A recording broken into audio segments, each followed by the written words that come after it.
First Watch with Sheriff Mark Daniels on KWCD Bisbee Sierra Vista, hosted by Public Information Officers Carol Kappas and Grady Butler. First Watch is brought to you by Sulphur Springs Valley Electric Cooperative.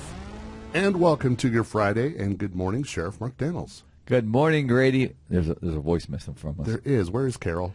Yeah, Carol's not going to make it this All morning, right. everybody. The balance of this radio show, we're not going to have Carol. So she's doing well. No problems there. But we still miss her when she's not in the studio. It's never the same. It's not, because you and I got such deep voices, especially me. And that's right. I'm sure people are saying the same thing when they listen to that. But it's not, because she brings that balance to us. And she's very, very good at what she does. Yes, she is. Well, let's talk about the weather to kick things off.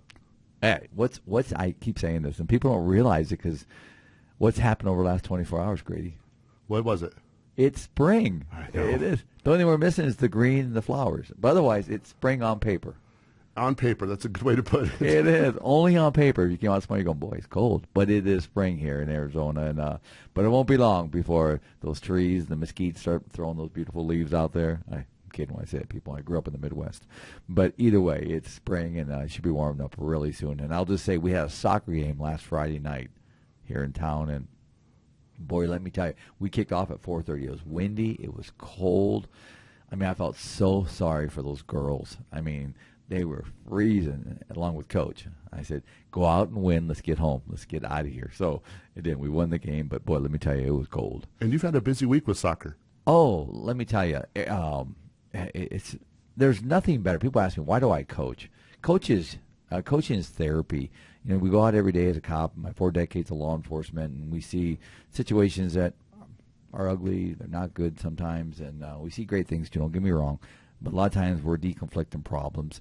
And to go back and work with our young people that don't care about any of these problems in the world, they don't care about, the issues that adults deal with, it's therapeutic in the fact that they're just full of energy. They're full of happiness, and it does. It spreads some positive. So, but again, I love coaching. This week it's been a long week. Monday we're in Phoenix. Wednesday we're in Phoenix. Got home late, and then last night we had a doubleheader up in Phoenix.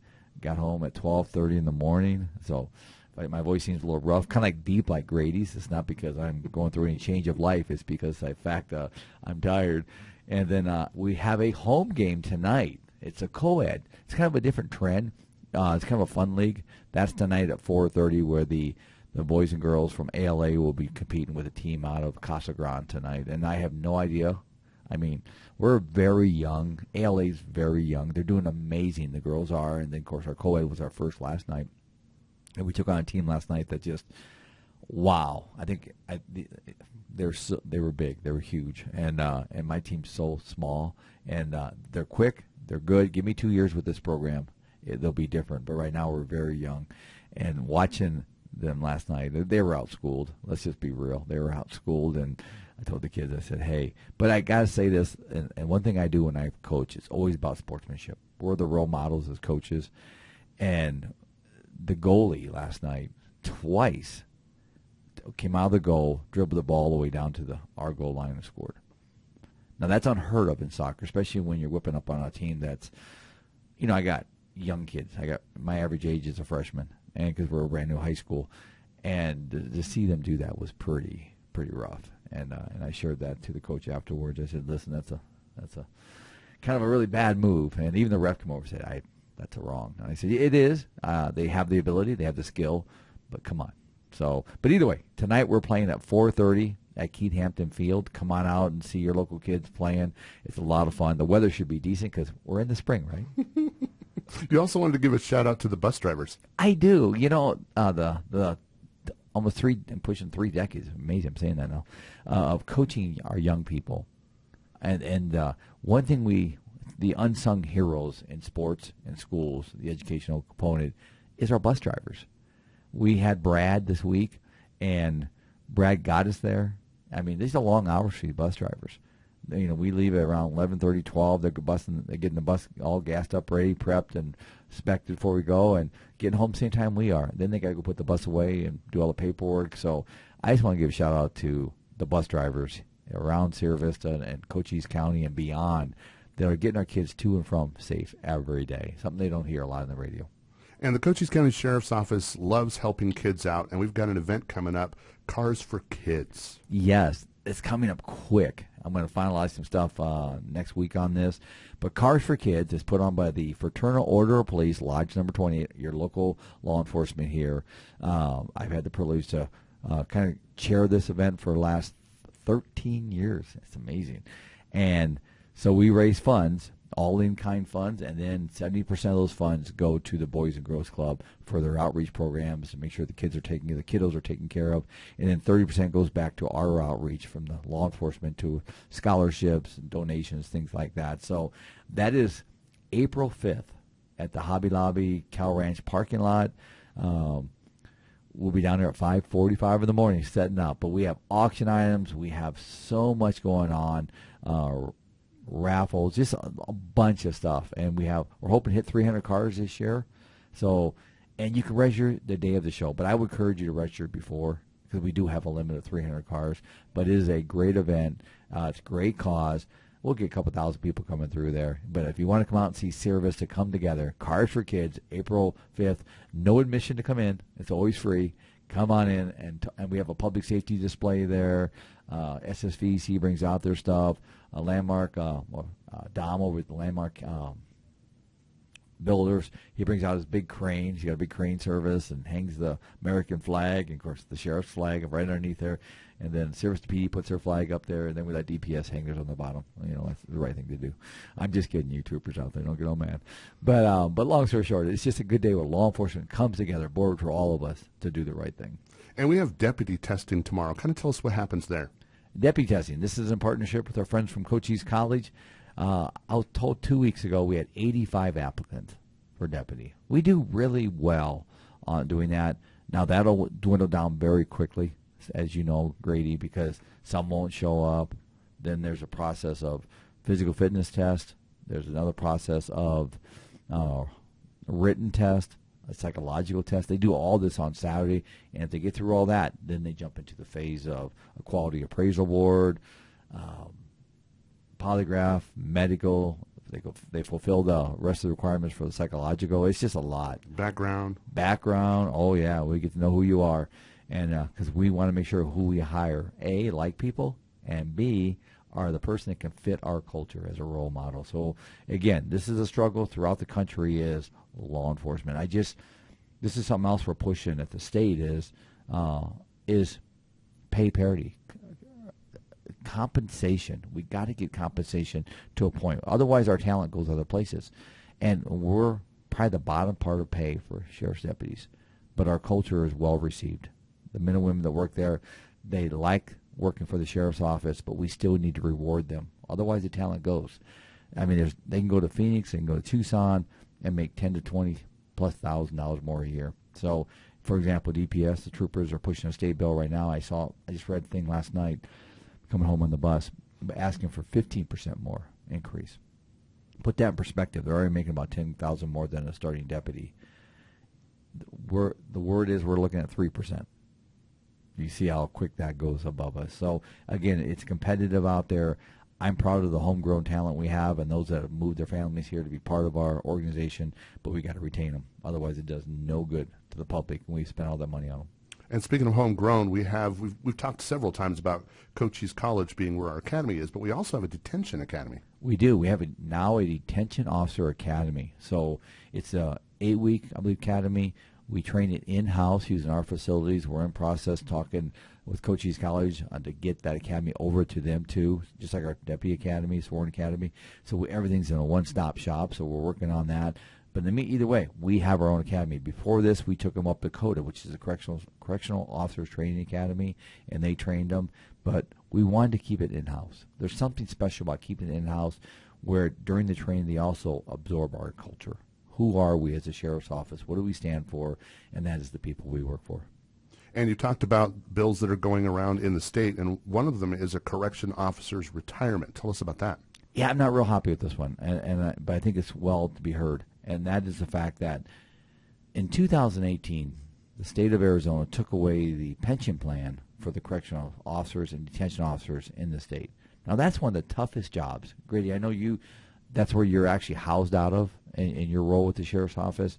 They do incredible work down there in some incredible tough situations, and they don't get paid a lot of money. We're trying to push money for them too, and now they don't have a pension plan. 2018, I don't know what wisdom the state of Arizona, but hey, we saved $1. It's incredible. And people say, wow, they're young, and that's a young population that works in our jails. Young, old, doesn't matter. These people, again, it goes back to retention. So I think it's wrong, or we put a bill to Arizona sheriffs to get their pension for all detention officers, which work in county jails, and correctional officers for the state. And right now that's been struggling. Which I mean, there's people that support it, but it's not like, hey, this is we wronged it in 18, let's fix it. It's not happening. And that's tough for me. It's really tough for me because that's my hardest division to fill, was in the jail. Because you get in there, you got people that don't like them, people that spit on them, people that fight them. They see some bad things in that jail, and then you don't want to pay them, and you don't want to give them a pension after 20 years. Shame on you. Well, another thing at the state level is something called POST. Can you kind of educate the listeners on what POST is?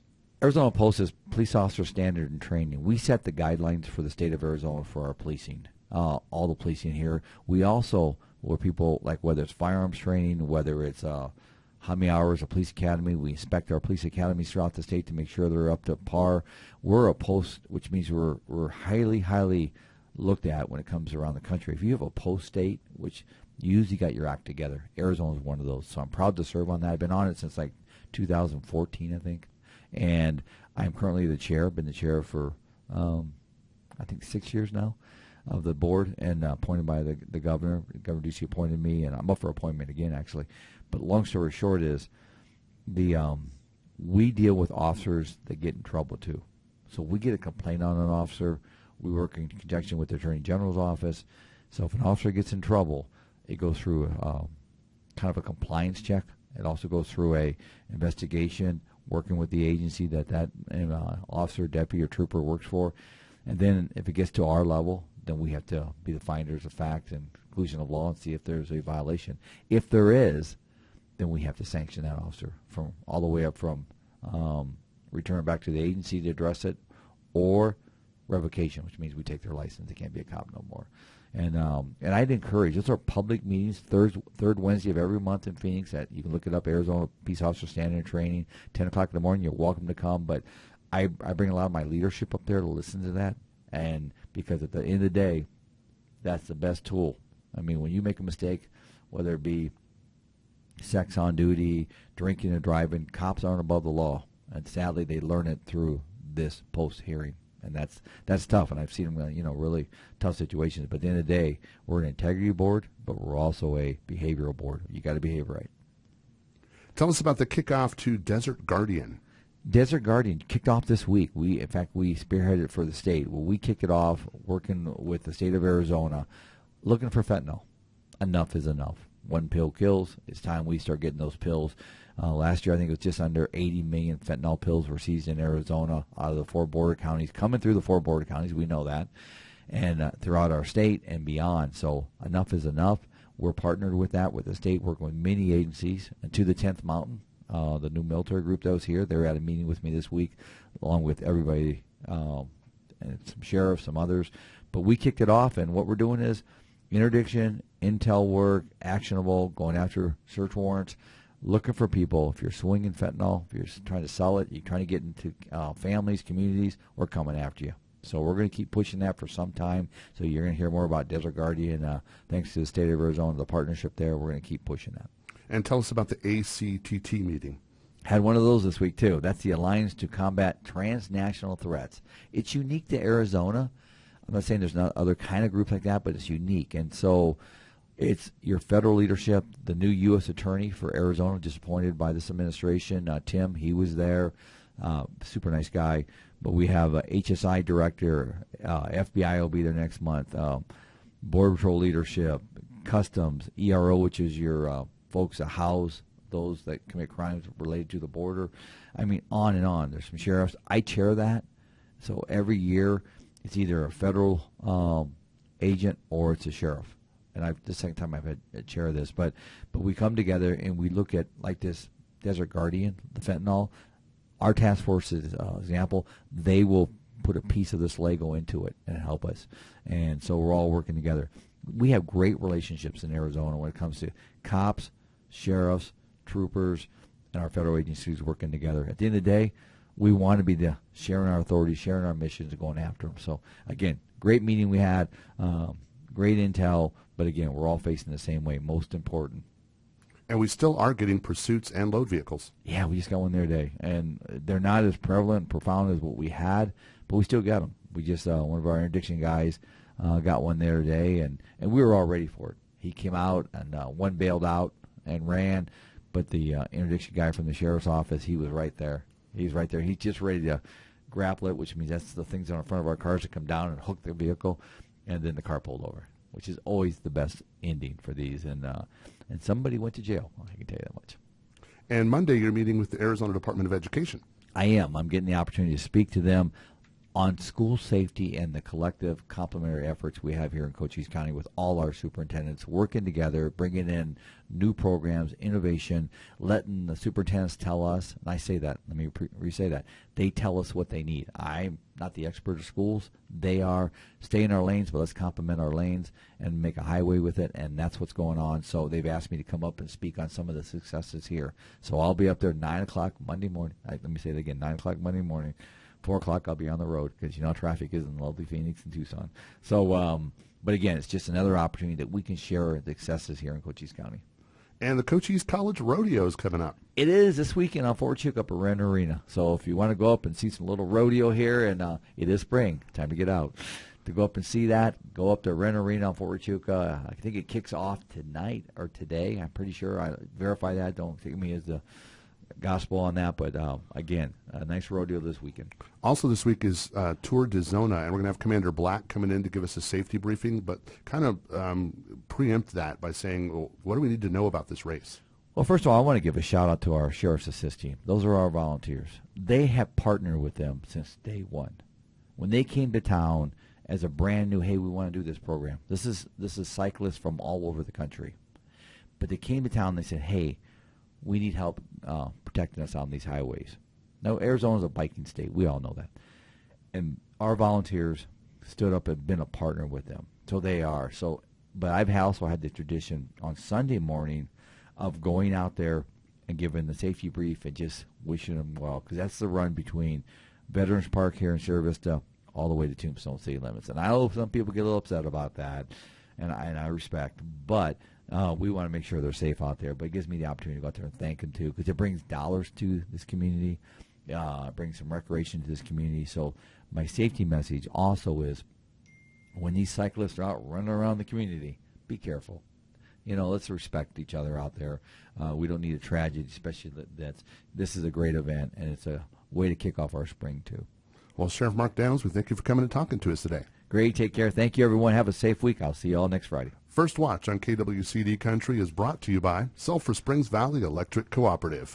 Tour de Zona is a local ride run by professionals that do the Tour de Tucson and a number of other professional rides. This year, they expect over 500 cyclists to be here for the three-day event. They're coming from 24 different states, 4 different countries, and 30% of those cyclists are from outside of Arizona. So they're making a big trip of this. The center of gravity for the entire event is the Memorial Park in Sierra Vista. All the rides will start and finish there, and they have what they call Zona in the Park.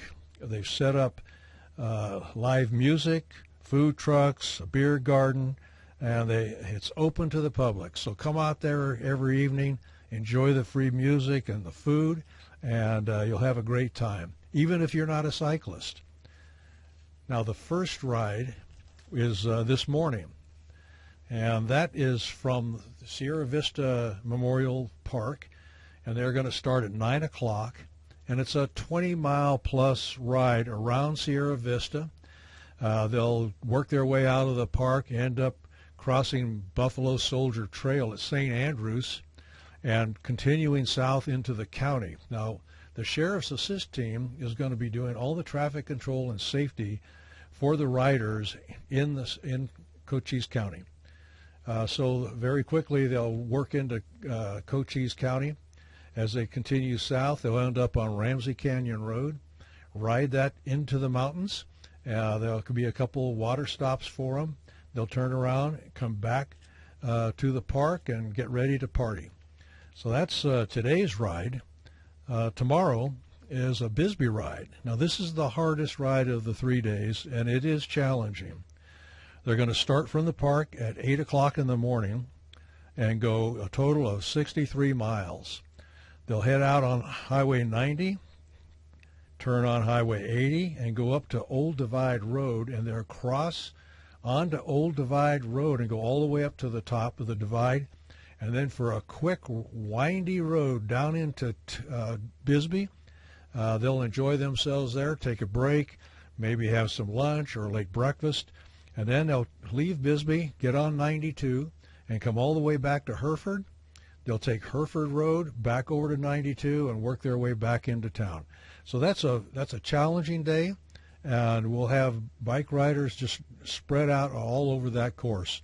On Sunday, now this is a fun one. This is from the park in Sierra Vista over to Tombstone. Now you think, gee, on Charleston Road, all those bike riders? Well, the Highways Department and the highway supervisor has deemed that it's too dangerous to have that road open and all these cyclists riding on that through those hills and that windy road. So the road will be closed from 8 o'clock in the morning until 4 o'clock in the afternoon on Sunday. So if you normally use that road to get back and forth, I suggest don't even go to the roadblock because it'll be blocked, and they'll tell you have to go around. Just go ahead and go around, and remember that that road will be closed from 8 until 4. The cyclists will come back into Sierra Vista. They'll have, again, beer garden, food vendors. They'll have live entertainment. Go on over to the park and enjoy that. So that's a summary of what's going to happen with this Tour de Zona.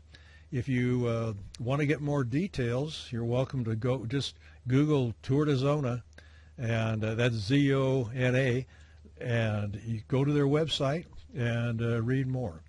And the Sheriff's Assist Team is doing all of the traffic in the county. Kind of tell us what the Sheriff's Assist Team is. Sheriff's Assist Team is a group of motivated and trained volunteers that we work for the Sheriff's Office. Everything that we do is free because we are volunteers. And we have a group of about 40 volunteers. They've been had a background investigation, polygraph examination, fully vetted and sworn in as a volunteer for the Sheriff's Office. And some of the things you guys do are, you do neighborhood watches. Tell us a list of things you do. Right, good question. We run the Neighborhood Watch program for the Sheriff's Office and for the Sheriff. What we do is right now we have 26 designated Neighborhood Watch areas in the county, and we patrol those. We provide them with signs, provide them with literature, how to set one up, and as I said, we have 26 now. We patrol those on a regular basis, so there are sheriff's identified vehicles going through those neighborhoods at any given time during the week. In addition, we started being asked to do funeral escorts for veterans and law enforcement. And we started this at the end of 2018, and we've been doing it since, and we're at 336 funeral escorts that we've performed in that amount of time. And it's our honor to do that. We are escorting our heroes from numerous wars to their final resting place.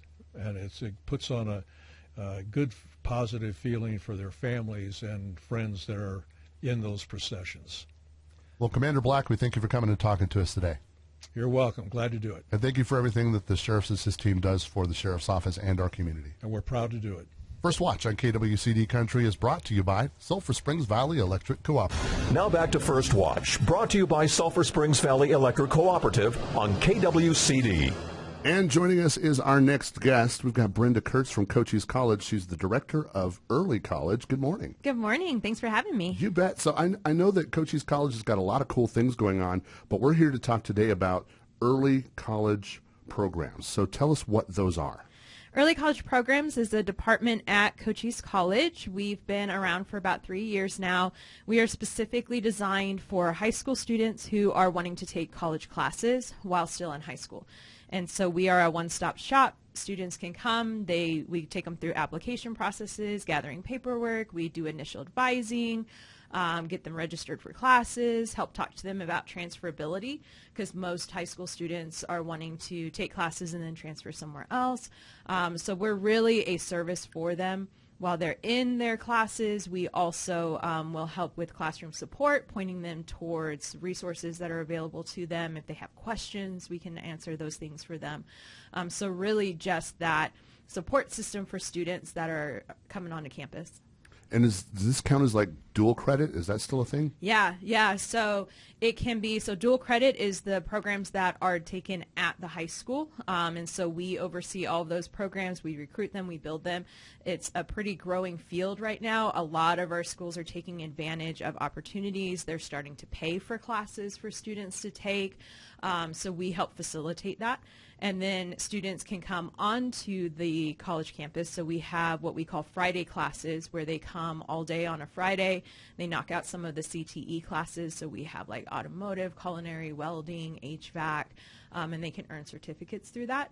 We've actually had in the past, there's been a group of students that they earned both their welding and their HVAC certificate while still in high school. Their plan is to open up their own small business using those certificates, and so it's a great opportunity for them.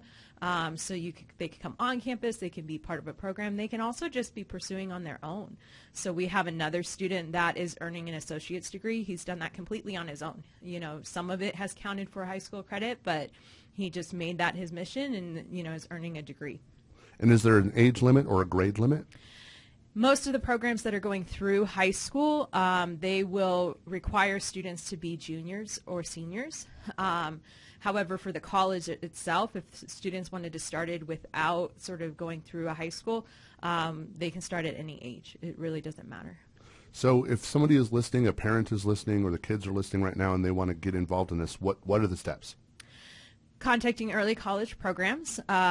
So our office would be kind of that initial place, and we have the perfect event for that starting next week. So next week, Wednesday, 5:30 at the college, Sierra Vista campus community room, we have a dual information night. And so if there's any student who's considering, like they don't know what this thing of dual enrollment is, they don't know what programs are out there, they don't even know if it's for them, right? Come to the event. Learn about what programs we have specifically to offer, ask the questions, get connected. We're going to have our nursing staff there. We're going to have our CTE staff there to answer questions about those two specific programs. We will also have a group called the Cochise Technology District. They will be there, and they are a huge funding source, a great partnership between Cochise College and them for classes. They will be there to answer questions as well. So it's a great event to really come, gather information, decide if that is a program that is best, if it's the right time to start, and then we will also gather them on what is that next step, right? How do you go from one to the other? Because again, the great thing about the department is we will be with you every step of the way. And what are the dates, times, and location of that event? So it's March 26th, 5:30 at the community room on the Sierra Vista campus. All right. Well, so we're going to give that information out one more time before you leave. But to kind of jump on a different subject, let's talk about summer camp. Yeah, so summer camps we host every June. They are designed to help showcase our programs at the college in a non-credit fashion. So they're cheaper than having and going out and taking a college class and then deciding, oh no, didn't sound as great as what I thought it was. So we have culinary, we have some great science camps that take them to the San Pedro. We have guitar camps where they can start from scratch and learn how to play guitar. But then we also have like woodworking, automotive. So it's a well-rounded calendar of classes that they can take throughout the month of June. Registration for that starts on April 7th, and some of the classes fill pretty quickly. So they'll want to make sure to contact the Center for Lifelong Learning on April 7th and really get on board and start registering for classes. Okay, that sounds fun also. So you guys have got so much fun stuff. Yeah. All right, before you go, invite everybody out to the dual information next week. So the dual information, March 26th, 5:30, community room on the Sierra Vista campus, Cochise College. Okay, and give us some contact information about how they can find information about all of these things. Absolutely. So we have our website that you can go to by going to the Cochise College website. They can also call us at 515-4511.